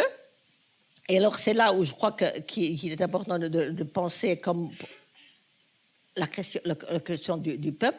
Une de ces positions de sujet, c'est tout de même la position de sujet comme membre d'une communauté politique. Alors, on peut appeler ça la position de sujet en tant que citoyen. Donc et en tant que membre d'une communauté politique, on a tout de même, on doit créer une certaine idée, participer, plutôt, à une certaine idée de la façon comme on considère le bien commun. Le bien commun n'existe pas en tant que tel, je veux dire, qui est qu'un bien commun. Le bien commun, c'est toujours quelque chose qui va être contesté. Hein. Je veux dire, ça pour moi, c'est fondamental. Il n'y a pas de bien commun, il n'y a pas d'intérêt général qui soit celui qui correspond, mais il en faut. C'est-à-dire, on ne peut pas avoir une politique qui ne soit pas d'une certaine façon orientée vers un bien commun en tant qu'horizon. C'est-à-dire, la politique, ça ne consiste pas à dire « Ah ben moi, en tant que, si vous voulez, ouvrier ou en tant que... je défends uniquement mes positions. » Non, quand on parle en tant que... membre d'une communauté politique, on parle toujours en référence à une certaine conception du bien commun. Donc c'est pour ça, je crois qu'il est important, c'est ce que j'appelle la position de citoyen, en tant que citoyen, mais là j'insiste aussi, c'est une conception agonistique du citoyen, parce qu'on a tendance à penser que si on agissait toujours tous en tant que citoyen, ben, on serait d'accord, parce qu'en tant que citoyen, ça veut dire que vous faites abstraction de vos spécificités, mais non. En tant que citoyen, on agit toujours à partir de certaines conceptions, bien par exemple, conception on veut une société organisée de manière radicale démocratique, ou bien une société qui est organisée de manière néolibérale. Il y a toujours, si vous voulez, cette référence.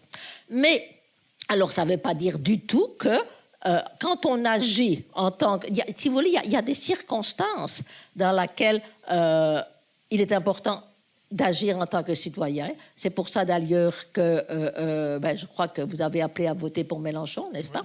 Bon, donc c'est-à-dire que vous considériez que il est important, dans certaines circonstances, de défendre le projet de la France insoumise au niveau du genre d'État qu'on voulait construire.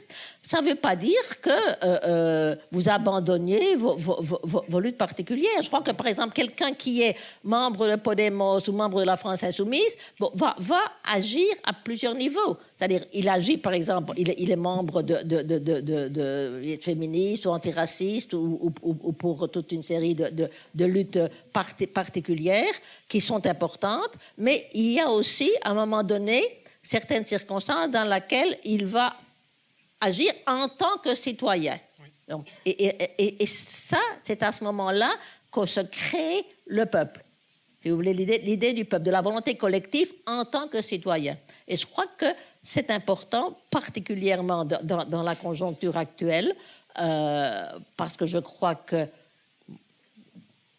il y a une possibilité de mettre en question l'ordre néolibéral, de créer les conditions d'une nouvelle hégémonie, mais pour ça, il faut qu'il y ait toute une série de forces démocratiques qui s'unissent sur cet objectif-là. Ça ne veut pas dire qu'ils abandonnent leurs autres luttes. Mais en fait, c'est toujours, je dirais, une question de conjoncture. Il y a des conjonctures dans lesquelles il est vraiment important de s'unir pour transformer l'hégémonie. Et puis si, par exemple, au moment, imaginons, soyons optimistes, qu'on parvient à établir une condition pour une hégémonie différente, qui soit plus radicale démocrate, alors à ce moment-là, si vous voulez, cette lutte en tant que peuple est moins importante. Donc à ce moment-là, on peut se consacrer plus particulièrement à lutter pour des luttes plus ponctuelles. Mais je crois qu'il y a des conjonctures où il est vraiment important de créer de faire la chaîne d'équivalence pour agir en tant que peuple. Oui, je suis tout à fait d'accord qu'il y a des moments où il faut y aller. Et des choses que j'aime beaucoup d'ailleurs, en général, quand vous pensez, quelque chose qui, moi, m'a toujours beaucoup comment dire, plus qu'impliqué, mais frappé, c'est que moi, je pense que, honnêtement, vous êtes l'une des rares intellectuels qui se met au moment de ce que vous appelez la réarticulation. C'est-à-dire, au fond, et ça m'interroge sur moi ou sur beaucoup de gens avec qui je suis, quand on est dans la gauche radicale, disons, bon, c'est vrai que la critique, la dissidence, l'oppositionnalité, c'est une pratique qu'on pratique beaucoup et qui, moi, je pense qu'elle a beaucoup de valeur.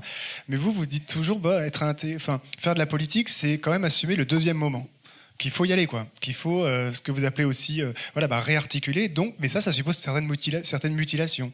De ne pas aimer forcément tout le programme de la France Insoumise, loin de là, et de devoir stratégiquement penser qu'il faut le faire à un moment donné, faire des alliances avec des gens qu'on n'aime pas particulièrement, aller dans des manifestations où il y a des drapeaux français, où moi je me sens particulièrement mal à l'aise, etc. Mais il y a des moments où la politique, ça suppose de faire un peu le deuil d'une représentation parfaite pour y aller. Et c'est vrai que vous posez une question toujours dans vos travaux, c'est si on veut gagner, quoi. Et si on veut ce que vous appelez faire en fait une contre-hégémonie, c'est gagner puis refaire un ordre social socialiste. Il faut que les intellectuels, les militants, les gens engagés soient dans le moment de la réarticulation avec ce que ça comporte de mutilation par rapport aux luttes qu'on peut mener séparément, où on se sent bien parce qu'on est en coïncidence avec soi-même. Et je pense que ça, c'est vraiment très très important. D'ailleurs, vous dites souvent des choses qui, moi, m'intéressent beaucoup, qui est en prenant Gramsci, vous dites la politique, c'est une guerre de position. Et ça, c'est très beau, c'est-à-dire que vous refusez beaucoup le refus des institutions, par exemple. Voilà. Oui, et moi, oui, je pour crois moi, beaucoup à c'est ça, l'importance. fondamental. Alors, je pense que c'est important d'en parler parce que moi, c'est encore une fois, voilà, mais je pense que voilà, très souvent, on peut avoir dans la gauche une certaine forme de tentative de l'exode ou du retrait par rapport aux institutions de la démocratie libérale qu'on va estimer comme problématiques, les partis, les appareils d'État, la démocratie représentative, le Sénat, l'Assemblée nationale. Et vous dites non, la politique, c'est ou les musées. On va reparler un peu de l'art après. Et vous dites au contraire être dans une stratégie contre-hégémonique, c'est infiltrer les institutions pour réarticuler de l'intérieur des pratiques contre-hégémoniques. Et donc, il faut y aller. Et c'est dans chaque institution qu'il faut mener cette bataille. Et ça, c'est important. Oui, pour moi, c'est fondamental. Mais ça aussi, si vous voulez, à voir avec tout ça, vient de la perspective théorique qu'on a développée, le fait que bon, tout ordre est un ordre hégémonique. Alors, bien entendu, ça met en question, si vous voulez, l'idée même de... Parce que au moment où on a écrit Hégémonie, on mettait surtout en question la stratégie léniniste, hein, la rupture radicale, bon, on va le grand soir, si vous voulez. Bon, maintenant, il n'y a plus beaucoup de gens qui vont sur cette ligne-là. Mais il y a on pourrait dire des avatars de cette ligne-là. Par exemple, toute cette célébration du commun aujourd'hui, pour moi, c'est décidé, on abandonne l'idée d'une rupture radicale, mais en fait, on maintient la possibilité de créer une société complètement différente à partir de... et aussi, bien entendu, si vous voulez, pour moi, mais ça, c'est aussi valable pour la société, pour la chose de l'exodus. Je crois qu'il y a, justement, ce qu'on appelle la gauche radicale, toute une série de projets qui sont des projets, au fond, de refondation totale de l'ordre actuel, alors sur la base de l'exode, du commun, mais qui sont en fait toutes des perspectives qui ne font place ni à l'antagonisme ni à l'hégémonie. Il y a pas, ce sont toutes des perspectives qui, oui, mais aussi par laquelle, si vous voulez, oui, ils pensent qu'en fait, il est possible, à partir de l'auto-organisation de la multitude, pour parler comme Arten Negri, mais et aussi, par exemple, l'idée d'une démocratie absolue, parce que, bon, une des choses fondamentales, bien entendu, dans Hégémonie, c'est de mettre en question l'idée qu'on puisse arriver à une société complètement... si vous voulez, la démocratie, ça implique aussi accepter l'impossibilité d'une démocratie qui soit complètement réalisée. D'ailleurs, j'ai souvent dit, mais écoutez, c'est un idéal autoréfutant, l'idée de la réalisation parfaite d'une démocratie pluraliste. Parce qu'à ce moment-là, elle serait plus pluraliste. Ça veut dire, si on arrive au moment où on dit, ah mais voilà, ça c'est l'autoréalisation. Donc, toute personne qui voudrait mettre en question ça, c'est un peu... alors bon, c'est un fou, il faut le mettre à l'asile ou bien il faut le mettre en prison. Je veux dire, mais on ne peut pas accepter comme étant légitime une mise en question d'une société qu'on considère comme la réalisation parfaite de la démocratie. Donc ça détruit l'idée même de pluralisme. Donc c'est pour ça que je cite dans plusieurs de mes articles l'idée que j'aime beaucoup de Derrida, la démocratie à venir. C'est-à-dire à condition de contrat, parce que là aussi, il y a des gens qui ont compris ça d'une manière à venir. Donc, on va y arriver. Non, mais pour Derrida, elle sera toujours à venir. C'est un projet, c'est un horizon, mais elle sera toujours à venir. Donc, il y a parce que la démocratie radicale, oui, c'est aussi la radicale impossibilité d'une réalisation complète de la démocratie. Donc, là, je crois que pour moi, c'est important. Mais, oui, donc, en fait, à partir de notre perspective, surtout la perspective de l'hégémonie, bon, ce qu'il faut faire, oui, c'est comme vous le disiez, ce sont des réarticulations. Il est possible, il y a à l'intérieur même ça c'est la thèse que je défends dans le livre pour un populisme de gauche, sans mettre en question les principes fondamentaux d'une démocratie pluraliste, sans faire donc... On peut opérer des transformations très importantes à l'intérieur même de cette conception, qui soient des transformations de type hégémonique. Si vous voulez, à partir d'un cadre général de démocratie pluraliste, on peut avoir toute une série de formes hégémoniques différentes. Par exemple, il y a le modèle de l'hégémonie social-démocrate, le modèle keynésien de l'État-providence, c'était un modèle d'hégémonique. Le modèle néolibéral est un autre modèle hégémonique. Et je crois qu'il est possible, c'est la thèse que je défends aujourd'hui, à travers justement mais ça implique de s'engager dans les institutions pour les transformer, mais aussi ça implique d'avoir une idée de l'État, pas comme un truc monolithique. L'État, c'est toujours quelque chose qui est au fond c'est une série d'appareils qui sont articulés d'une certaine manière et on peut et qu'il n'y a pas une homogénéité. Il est important, d'ailleurs, c'est pour ça que la guerre de position, ça doit se donner dans plusieurs endroits de manière différente, parce que l'État, c'est pas bien entendu qu'on va arriver au pouvoir, on va prendre l'État. Non, cette idée, il faut complètement l'abandonner. Mais il y a toute une série de luttes qui sont... Nous, on parle dans l'hégémonie, par exemple, les points nodaux à travers lesquels s'articule un ordre hégémonique. Eh bien, ce qu'il faut faire, c'est justement éroder et mettre en question les différents points nodaux. Mais... Ouais. Alors justement, il y a une question qui est quand même très très importante, c'est que vous venez de décrire différents types d'hégémonie. Avec l'État-providence keynésien, le néolibéralisme. Et là, c'est une question qui, quand même, me touche, parce que moi, je pense que l'une des choses par lesquelles on peut distinguer quand même une stratégie de populisme de gauche et de droite, c'est que le populisme de droite va viser une forme d'unité et d'unification du peuple par un ennemi qui serait externe, alors qu'un populisme de gauche, comme vous l'avez dit, c'est construit, la catégorie de peuple se construit sur assumer la pluralité des demandes démocratiques et les articuler entre elles, que ce soit le mouvement gay, le mouvement transgenre, le mouvement antiraciste, le mouvement ouvrier, etc. Donc il y a une espèce de diversité, d'hétérogénéité, mais vous reconstituez très souvent une forme de monisme hérité du marxisme quand vous parlez des hégémonies. Parce que vous dites l'hégémonie keynésienne, donc vous l'assignez à l'économie comme si c'était l'économie le centre. Vous dites l'hégémonie néolibérale aujourd'hui. Et pareil, quand on définit non, alors il y a malentendu. Mais justement, c'est ça, je vais venir. Pour moi, le néolibéralisme, c'est une forme de gouvernementalité, pour reprendre l'exposition de Foucault. Je veux dire, c'est pas... Non, le néolibéralisme, c'est pas du tout quelque chose qui soit... qu'on peut définir uniquement au niveau de l'économie. Ça implique... Alors, ça, pour moi, c'est absolument fondamental. C'est toute c'est une forme de vie. C'est d'ailleurs une des raisons pour laquelle je crois que aujourd'hui, là, c'est compliqué, on ne peut pas s'engager là-dedans parce qu'on ne va pas en sortir. Mais une hégémonie, ça a toujours, bien entendu, une dimension économique, mais pas uniquement. Il y a l'hégémonie néolibérale. D'ailleurs,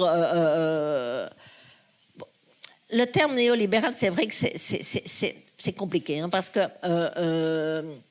c'est une façon de se référer, c'est commode pour pouvoir un peu désigner ce que, mais ça ne nous dit pas grand-chose sur... et comme en général, c'est vrai que les politiques néolibérales... principalement viennent d'auteurs qui ont pensé au niveau économique. Alors, les gens ont tendance à réduire ça au niveau économique.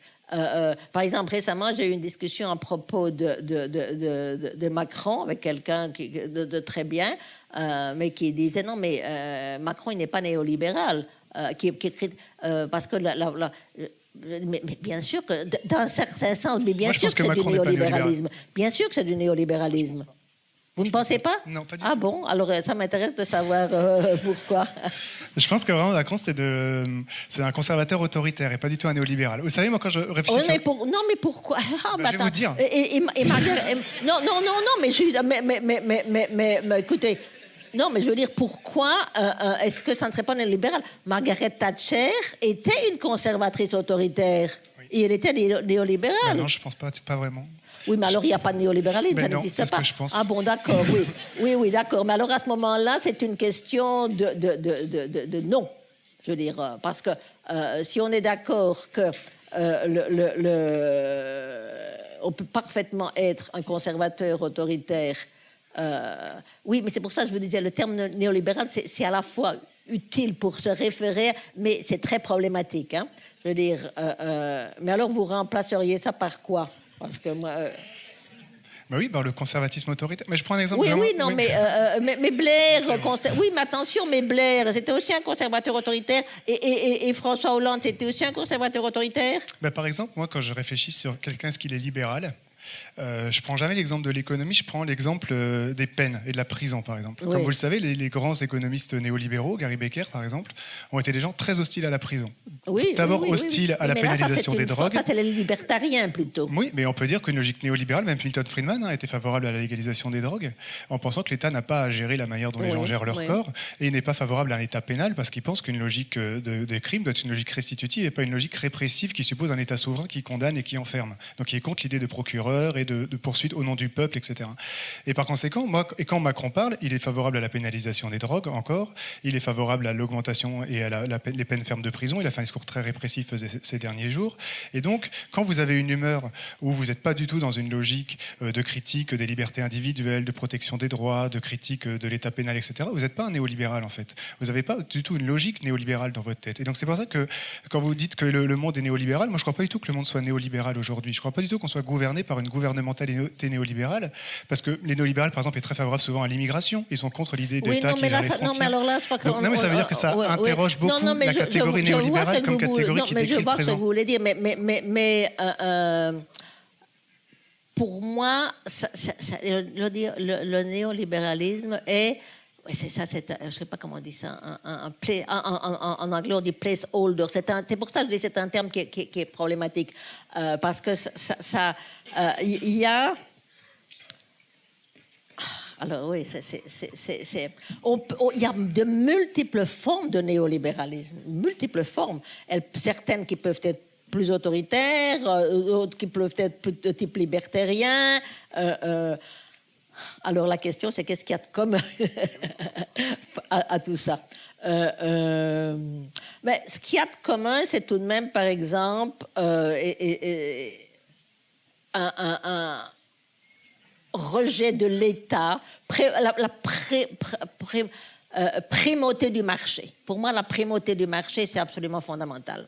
Et la primauté du marché, ça peut justement se conjuguer très bien avec des positions très autoritaires, mais avec des positions très libertariennes. Je veux dire, bon, les problèmes que vous posiez par rapport aux prisons, tout ça, on peut parfaitement avoir des positions très différentes là-dessus, tout en acceptant la primauté du marché. Le fait que l'État...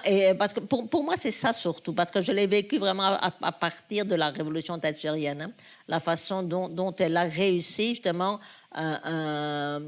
parce qu'il faut voir que au fond, la première... populiste de droite, c'était Thatcher. Hein? Et elle a réussi de manière hégémonique. Par exemple, moi, je me souviens très bien la façon dont elle articulait. C'était assez intéressant parce que à la fois, vous aviez le Labour Party, bon, qui ne comprenait pas du tout ce qui était en train de se passer. Il disait, oh, mais ça ne va pas durer, vous allez voir, lorsque, je me souviens, on disait, à ce moment-là, il y avait peut-être 500 000 chômeurs. Quand le taux de chômage va monter, vous allez voir, et puis le taux de chômage montait, et il disait non, il va y avoir un moment critique au point de vue où les gens vont se révolter, la classe ouvrière ne va pas l'accepter. Et pendant ce temps-là, Margaret Thatcher était en train de construire son hégémonie. Elle était en train de gagner, parce qu'il faut le reconnaître, une partie importante de la classe ouvrière anglaise a été gagnée au projet néolibéral.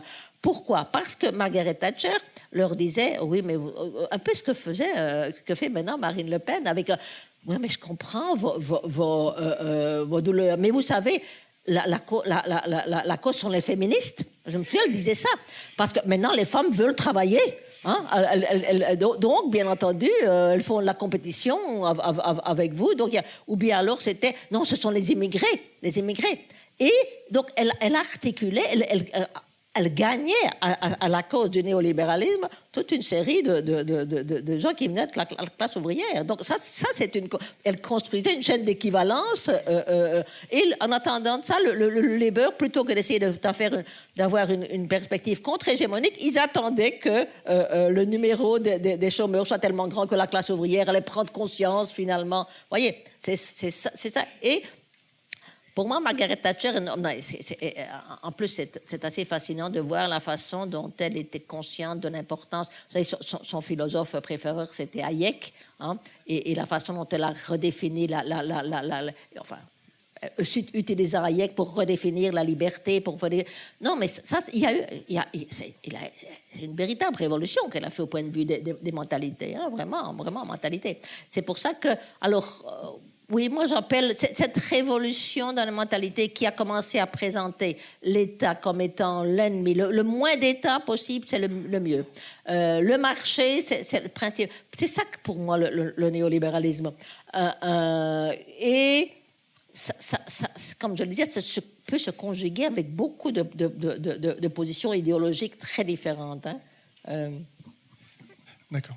Et alors, on va arriver, je crois, je n'ai pas regardé l'heure, mais je pense qu'on arrive à la fin de notre entretien. Oui, il est tard.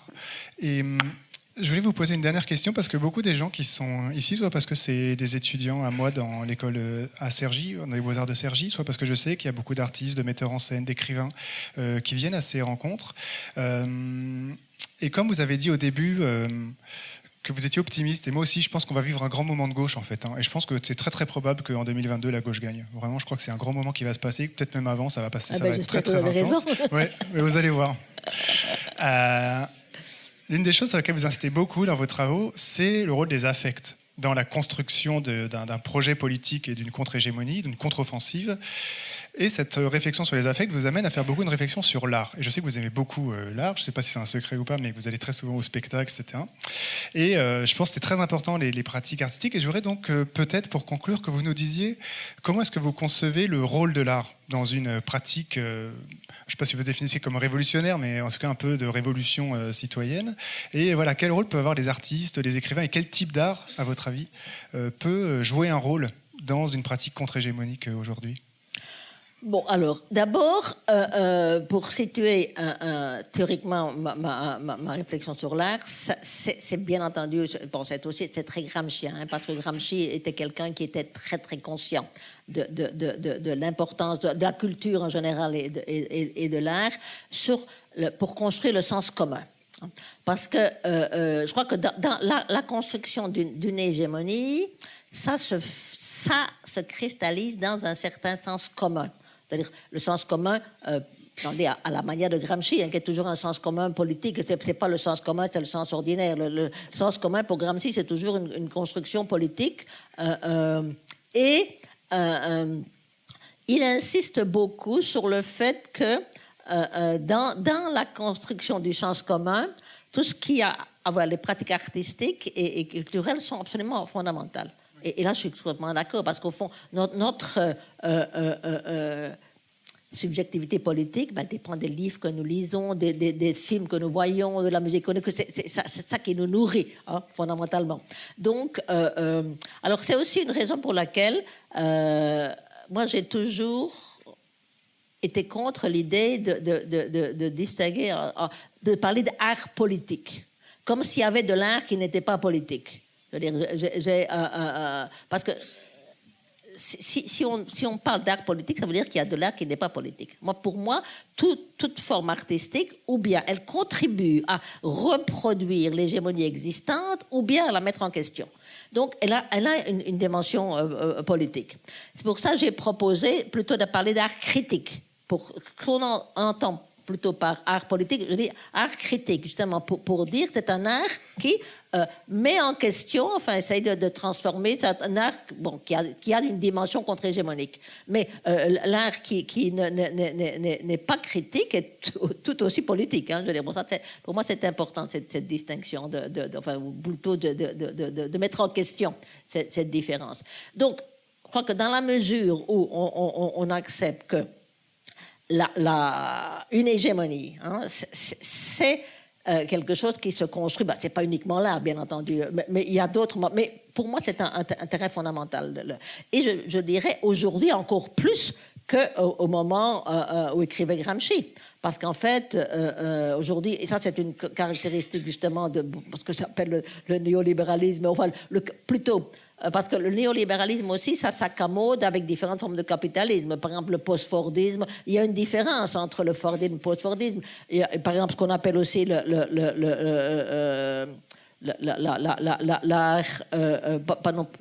pas l'art, attendez, comment ça m'échappe maintenant, le biopolitique, bon, hein, le biopolitique, bon. Tout ça, ce sont des choses qui sont à l'intérieur, mais qui peuvent, qui sont pas nécessaires, qui s'inscrivent à l'intérieur de formes néolibérales, mais qui, ont une certaine autonomie. Et je crois qu'aujourd'hui, justement, dans les conditions de capitalisme que nous connaissons sous le néolibéralisme, la façon dont toute la publicité, par exemple, utilise l'art, c'est absolument... Donc, c'est devenu... et en fait, là, je crois que Foucault est très important parce que le contrôle comment est-ce qu'il appelle ça de soul. Moi, je le connais de l'âme, oui, c'est ça, oui, exactement. Oui, donc bien entendu, ça, le capitalisme est entré, le capitalisme biopolitique, justement, entre dans ces domaines-là.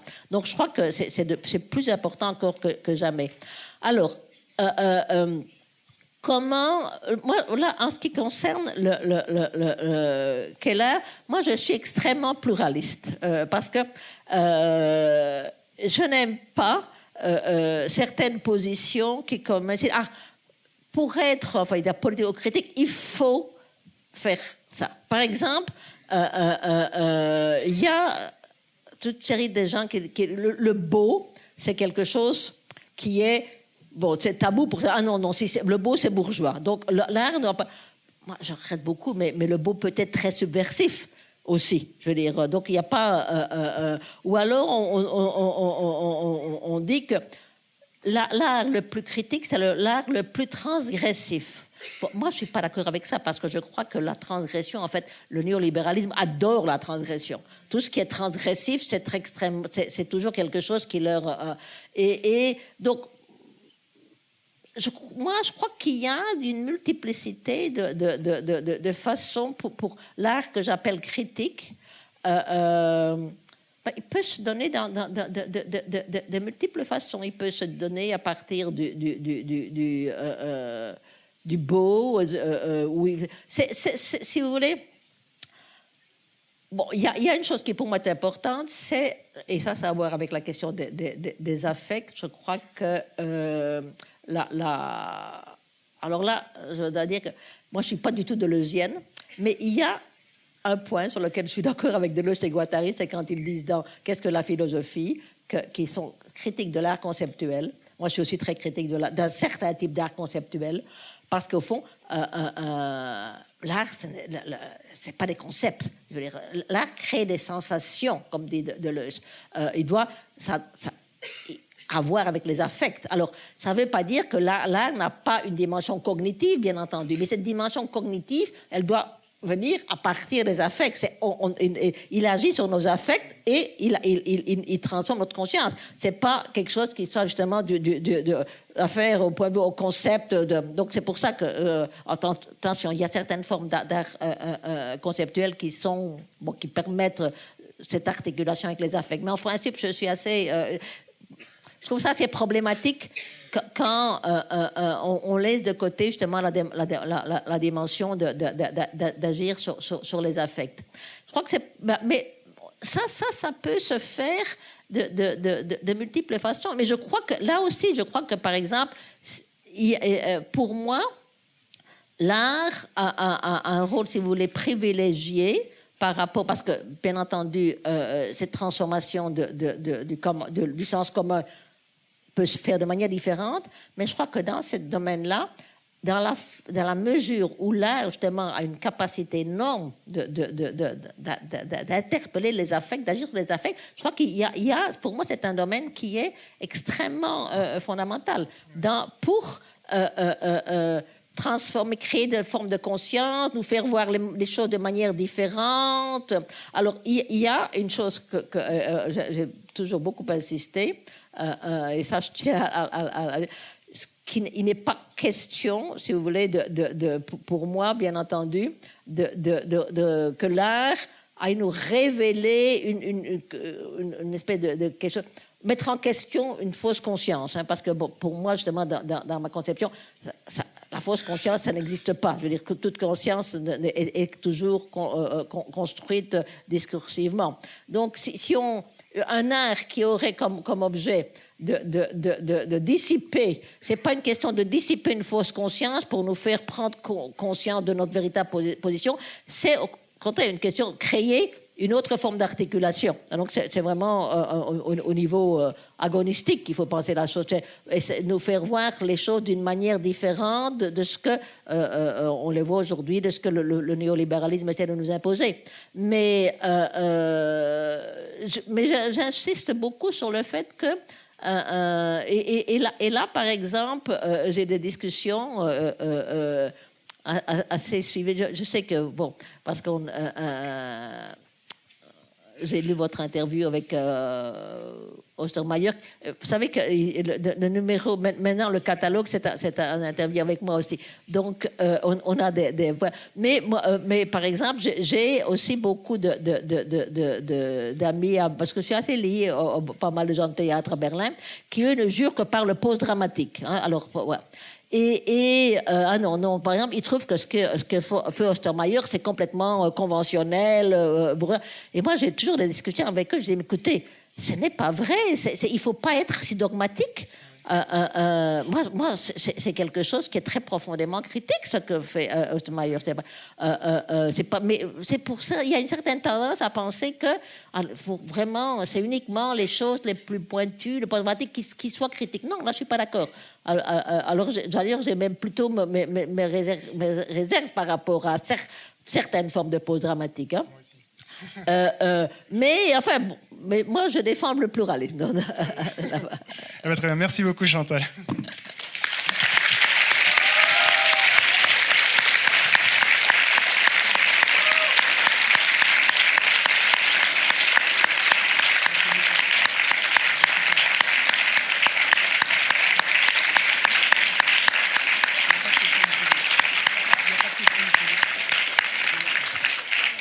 Bien, eh bien, merci à tous d'être venus pour cette soirée. Et pour la prochaine séance, c'est le 14 février avec Henri Leclerc. Henri Leclerc qui est avocat et l'un des grands avocats du XXe siècle. Merci beaucoup et au revoir à tous.